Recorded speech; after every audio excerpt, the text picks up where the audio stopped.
ادامه برنامه اروپا روز است که مستقیما از استودیو مرکزی تلویزیون ورزش منظور شما می‌گردد دوستان ارجمند. و اکنون ما درباره بازی‌هایی که در لیگ اروپا امشب صورت می‌گیرند حرف خواهیم زد و امشب همکسبان در لیگ اروپا چند بازی خیلی جالب ما رو شما رو انتظار هستند. در لیگ اروپا این مسابقه لکه تو به دور خوب چهارک نهایی رسیده است و امروز بازی اول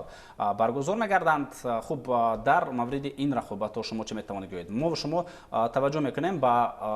جفتایی که اینجا هستند. بودو گلیمت بر مقابل لاتزیو بازی خواهد کرد. دسته توتنهام بر مقابل آینتراخت وارد میدان می‌شود. المپیک لیون بازی خود را با منچستر یونایتد می‌گذراند و دسته رنجرز باشد با دسته اتلتیک بیلبائو از کشور اسپانیا. کدام بازی برای شما جالبیت خاص دارد؟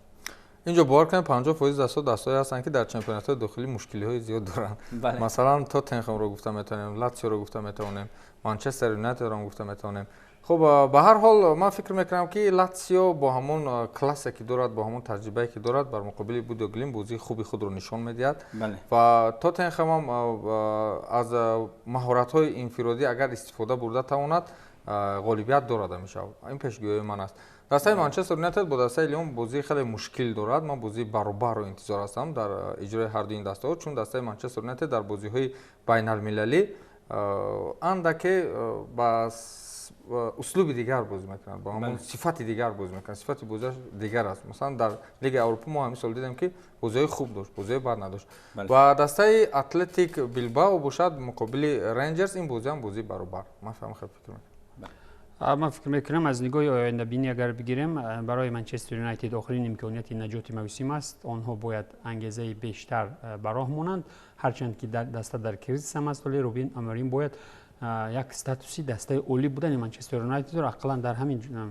مسابقه سطح بین‌المللی دومی اروپایی نشان دهد. چون که ما در مورد انگیزه آخرین جایزه‌گیری ارسنال گفتیم، ببینید ارسنال باید با مقابل ریال مادرید چیکار کرد و منچستر یونایتد هم البته دارد اصلی بزرگی که میتواند از آخرین امکانیت استفاده برد. از جانب دیگر اتلتیک بیلبائو فینال لیگ اروپا در ورزشگاه اتلتیک میشود و برادران ویلیامز باید تلاش دهند که تا به فینال خانگی روند و همین جایزه را خودی کنند. توتنهام من راستی به این دسته باور ندارم. آن مشکلاتی که توتنهام در داخل دارد، این مشکلات نمیتواند او را تا به فینال این جایزه این دسته رساند. از جانب دیگر لاتزیو یکی از مدعیان جایزه گیری هست و بودو گلیمت هم هرچند که در برابر لاتزیو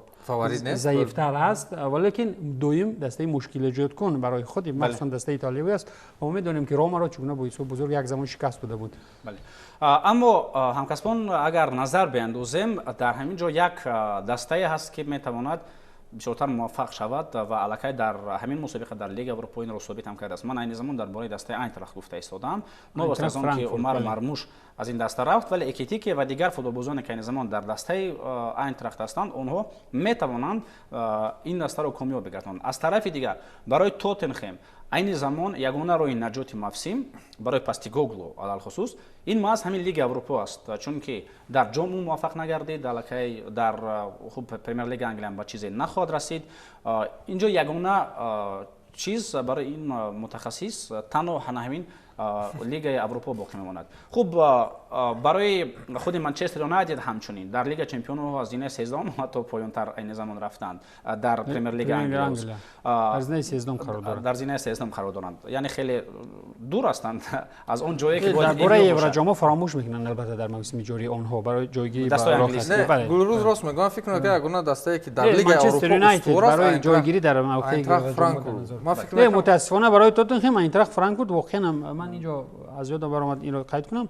اینتراخت فرانکفورت میتواند یکی از دستای جایزه گیر باشد. اینا در گذشته اینا در لیگ اروپا ببینید وقتی که بارسلونا رو شکست داده بود چقدر مشکل شماره زیاد مخلصان خود در سفر چگونه بارسا رو مغلوب کرد. و این اینتراخت فرانکفورت واقعا هم یک دسته قوی است، کمتر است نسبت دیگر دستا در چمپیونات. و برای توتنهام از این چیز بسیار متاسفانه است. این اگر که در سیتکای دیگر قرار میگرفت ما میتونستیم از امکانات‌های بیشتری توتنهام هم سخن راندن. اما در توتنهام بازیگران انفرادی هستند که مثلا با مهارت انفرادی ببینید در لیگ چمپیون‌ها حتی در چند بازی در سه بازی اخیر فقط مهارت‌های انفرادی نقش اساسی بازی شده است. اگر سرمربی دسته توتنهام از همون بازیگرانی که دارد استفاده برد، من فکر می‌کنم که در مقابل آینتراخت ممکن یگان کار کرده تواند. چگونه که اشاره کردی یگانه چیزی که دارد از توتنهام برای نجات دادن خود ما سرمربی این دسته این همین لیگ اروپا است که در اینجا دسته‌های مشکلی دار بسیار هستند. اما بدبختانه برایشان دربارهشون نه شما تصور کنید که ژوزه مورینو به این دست آمد هیچ چیز نگرفت رفت آنتونیو کونته اومد هیچ چیز نگرفت رفت و پوستکوگلو اومد لیگ اروپا رو بگیرد وقتی از کار جواب دادن مورینیو های به خود روبرای توتنهام شد یک هفته تا فینال جام لیگ انگلیس موندن توتنهام خود اشاره کرد دسته‌ای که گفتم که جایزه‌اش خالی است نه خود من این نفر جایزه‌گیر رو یک هفته پیش از فینال از کار جواب داد این اشتباهی بزرگ بود در ژوزه مورینیو در بازی هالویدا میتواند دیل خود است رو شکست داد و البته ثابت هم کرده بود چگونه که در دربی منچستر یک زمان بعد حساب 2-0 در تنفس حساب رو 3-2 به نفع منچستر یونایتد کرده بود اون زمان سیتی گواردیولا به رنگی موسم نبود اون زمان دسته خیلی هم قوی بود این همون پیشانی شوری دسته توتنهام بود یه هفته پیش ببینید که همین خیلی چیزها میشه آخی مثلا ژوزه مورینیو اقتدار داشت که همون وقت همون جایزه رو بگیرد اما یک هفته پیش چقدر اونها فکر کردن که این سرمربی رو باید جواب بدن بله این هم البته از دنیل لیوی ناراضگی مخلصان و از خود دنیل لیوی وابسته است از ملکدار همین دسته که در بعضی حالات قرارهای بسیار هم غیر عادی رو میبرد تو بگی میشود خوب اون مورد انفرادی که گفته در توتنهام یعنی سون خیمین است جیمز مدیسون است فوتبالبازانی که میتوانند با چیز در این دسته برسند ولی من هم با توتنهام اونقدر باور ندارم با اون سبب که یکم این توتنهام است برای اون جایزه گرفتن جایز نیست باید نگیرد بله دوم اون که از اول موسم تو همین حالو قسم بیشتری فوتبالبازان دسته از میدان دیده بسیارتر در شفاخانه هستند یعنی همیشه اون اصیب دارن قسم بیشتر فوتبالبازان اساسی در معالجه قرار دارن برای همین هم برای دسته مذکور گرفتن جایزه مشکل است برای منچستر یونایتد هم از نگاه بازی ضعیف داشتن نوبت از آن که رقیبشون لیون است نه اون دسته که ایمی بود از اون ترس و هراس داشته باشد و منچستر یونایتد هم میتواند این دسته رو شکست بدهد اما یک چیز دیگر برای دسته انگلیسی اون است که شما ببینید از انگلیس الکی رسما 5 دسته در لیگ چمپیونها شرکت می‌ورزند بعد از اون غلبه که آرسنال بر ریال مادرید داشت ولی باز میتواند شماره اونو بسیارتر هم بگردد برای این چی لازم است یک دسته انگلیسی یا توتنهام یا امیو باید در لیگ اروپا پیروزی خود را به دست دارد یک دسته خود کشور انگلیا در لیگ چمپیون ها غالبیت را به دست دارد خوب اونجا یا آرسنال یا خوب استون ویلا میتونن به نتیجه تقدیر داده است بله تقدیر این زمان ببینید که برای اشتراک بیشتر یا اینجا دسته منچستر یونایتد یا توتنهام یعنی به این نتیجه رسیدن میتوانند خب ما در مورد لیگ اروپا حرف زدیم و بیاید با سدکه این مسابقه یک نظر بیاندازیم که در سدکه ما همون چیزی که البته قبلا اشاره کردیم درباره دسته ها درباره اونها و درباره سدکه اگر اینجا اتلتیک بیلبائو برآید اونها یا با توتنهام یا با آینتراخت بازی خواهند کرد و همچنین رنجرز از این طرف سدکه لاتزیو در دور نیم نهایی یا بودو گلیمت با غالب جفت المپیک لیون و منچستر یونایتد میتواند وارد میدان بگردد یعنی هم اگر نظر بندازیم تا روح منچستر یونایتد تو به فینال رفتن اینجا آسان‌تر هم هست خب همچنین دوستان ارجمند بازی‌های مرحله چهارک نهایی لیگ کنفرانس هم امشب برگزار میشوند و چند بازی خیلی جالب بود دنی ما شما را انتظار هستند اونجا هم دسته‌های با ما شناس هستند از جمله یکی از چنین دسته البته دسته چلسی است که امروز دسته مذکور بازی خود را با دسته لیگیا برگزار خواهد کرد بتیس با یاگیلونی از پولشا بازی میکند دسته سل اسلوونیا با فیورنتینا و دسته یورگوردن با دسته رپید در بازی یکم در میدان رقابت میگردند خوب در مورد این دسته و در مورد این بازی و فکر اندیشه شما اینا کیا هستند و به چه نتیجه رسیده میتوانند فکر میکنم که در لیگ کنفرانس مثلا دسته چلسی که یکی از دسته‌های فاوریت دانسته میشود فکر میکنم در مقابل دیل خود دسته که در اینجا است مقابله نشون داده میتواند و دیگر دسته اون قدر باور ندارم راستی که بر مقابل چلسی تواند نگم فیورنتینا چی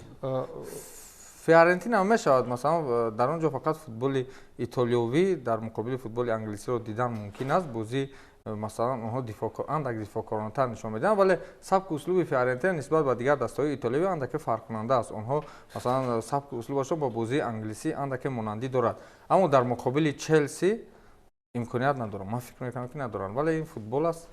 بله باز در اون دیدن در کار من فکر میکنم چلسی از روی کلی آمارها فاوریت اساسی است ولی فیورنتینا انگیزه بزرگ انتقام ستانی بعد از شکستی در دو فینال پای هم را دارد و آنها تلاش میکنند ولی برتر از آنها امکانیت‌های ریال بتیس برای من بزرگتر است دسته که بعد از 27 سال آنتونی رو فراموش کرده بتیس بار اول بعد از 27 سال در مرحله چمپیونی لیگ اروپایی قرار دارد مسابقه سبقت اروپایی و اینها میتوانند بله اینو انگیزه بالا دارن بله برای چی فیورنتینا مشکل ایجاد کنند. خلاصه سه دسته قوی اروپایی میتوانند ضد این دسته ناماشنا کلگای نام خود را برداشتند تا این مرحله. وضعیت دیگر باشد برای رکورد شخصی خود را نو کردن نماینده کشور اسلوونیا سلیام باید تعریف آفرین گفت تا به این مرحله بزرگی یعنی که اینتریگ هست نو است از آن که این مسابقه سوم درجه اروپایی است یا اونجا مرو بازی جالب انتظار است و باید تماشا کرد چون این بازی بله حتما. یعنی اینجا شاید برخی از دستا با دوره وسیع فوتبال دوستداران اونقدر شناس هم نباشند چون که در کشور ما البته با رقابت‌های دسته‌های شویتسیا برای مثال اسلوونیا پولشا اونقدر دقت نیست. یعنی اینجا دسته لیگیا خوب دسته چلیا اسلوونیا دسته یورگوردن از شویتسیا دسته رپید از استرالیا این دسته‌ها هستند که برای تاریخ می‌سازند اینا اما این دسته‌هایی هستند که می‌توانند واقعا هم تاریخ سازی کنند. یعنی اینها رو هم باید کم نبینیم.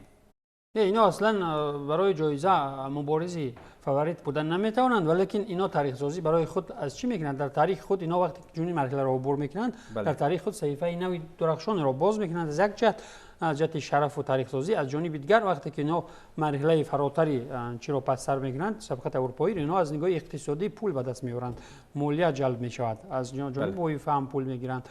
بودجه دسته خود را بیشتر میکنند و همچنین یک جالبیت به میان میآید از لحاظ چی وقتی که مرحله مثلا وقتی که به طور خیالا اگر تصور کنیم وقتی که سیلیا اسلوونیا در دسته خرد از شهر خردک اسلوونی و نیمانی های لیگ کنفرانس را ختم میگیرد تاریخ است برای دسته تاریخ است برای بودجه مالی است برای بازیگری الهیده ای که استعداد نشان داد علاقه در ترانسفر مارکت در بازار خریدار پیدا می شود. ببینید سه عامل به میان اومد و اویفا هم از این مسابقه را برای چی فکر کرده است برای که دیل خود است باید امکانیت مبارزه برای جایزه را داشته باشد و جالبیت در فوتبال اروپایی نه تنها برای رئال و بارسلونا بلکه برای دسته‌های میانه حال بین اینها باید جالبیت باشد و از همه مهم فتح کلا است آخر اویستا می‌بینید که با مثلا لیگ اروپا برونده می‌بینید که در لیگ چمپیون ها بازی دارن این قدم های اول از لیگ کنفرانس می‌بینید که یک فوتبال از رپید برای مثال با منچستر یونایتد گذشت. لیگ کنفرانس لیگ کنفرانس یک مسابقه خیلی مهم است یک راه خیلی خوب است برای دسته‌هایی که می‌خواهند مثلا خود را نشان دهند در عرصه باز هم بالاتر این فتح کلا است من فکر می‌کنم. ببینید وقتی که اولمپیاکوس معذرت می‌خوام وقتی که اولمپیاکوس در اروپا در لیگ کنفرانس جایزه گرفت امکانیت عالی یگانه بود این اولمپیاکوس در لیگ چمپیون‌ها جایزه گرفته نمی‌تواند چگونه که وست هم گرفت و اون دستا خودم میگویند که این مسابقه را تشکیل کردن ما از بشرافت این مسابقه ما در اروپا جایزه دار شدیم تاریخ ساختیم. برای این دستا معلوم است ولی برای مثال دسته‌ای که علاقه هم لیگ اروپا رو دارد هم لیگ چمپیون ها رو دارد این جایزه برای چی لازم است برای چلسی این ننگ است در اونجا بازی کردن موسم را بدون جایزه جنببست نکردن موسم وقتی که به جایزه برای دسته تاپ جنببست میشود موسم ناموفق حساب میشود. خوب برای چلسی غیر از جایزه برای مثال باز همین مسابقه چی داده میتواند برای چلسی غیر از جایزه هیچی داده نمیتواند نام دارد بودجه دارد فوتبال بازون دارد مبارزه بردن برای سیستم چلسی ببینید در سیستم چلسی بازیگرانی هستند که هیچ وقت به مرحله چهارک نهایی سبقت اروپایی رسیدگی نیستند و هیچ وقت چنین جایزه را ندارند. برای بازیگران علایده این معنی بزرگ دارد. ببینید برای بازیگران جوانی که در چلسی هستند اینها لیگ چمپیون‌ها گرفتگی‌اند هیئت نو میشود از این جهت از این جهت اما از روی مقامی که باید چلسی بود در لیگ چمپیون‌ها دارد اون پروبلم خود چلسی است که به این حالت افتاده است. با این زبانده مثلا تو در اونجا دایرکتور کار میکنی پس از اون یک کارگری عادی میشه تمام این همه خیلی فرق داره ما فکر میکنم. نه اینو البته مشکل خود چلسی است که تا به این مرحله رسیده است به قول در تخونه سبقت اروپایی برآمد میکنه تخونه اکود لیگ کنفرانس رو در کلاس با اروپا و لیگ چمپیون‌ها در نظر دارم. بله خب من تشکر میگویم به شما برای صحبت‌های جالب و اندیشه‌های خیلی خوبه که ما در رفت همین برنامه هم درباره لیگ چمپیون‌ها هم درباره لیگ اروپا و بعداً درباره لیگ کنفرانس ها صحبت کردیم. دوستان ارجمند خاطررسانی میکنم که این برنامه اروپا افروز بود. ما درباره دو بازی که شب گذشته در لیگ چمپیون‌ها گذاشتن درباره نتیجه اونها صحبت کردیم و در مورد بازی‌هایی که امشب در لیگ اروپا و لیگ کنفرانس ها خواهند گذشت درباره اونها هم حرف زدیم و در همینجا اکنون با شما خیر خوش میکنیم. من گلروز خودناظرزاده بودم همراه با من در استودیو مرکزی تلویزیون ورزش همکارانم فردوسی خورسند و ایمانبک شادی بگزاد قرار داشتند. تو برنامه نوبتی با شما خیر خوش میکنیم. خیر تنصیحت و پیروز باشید.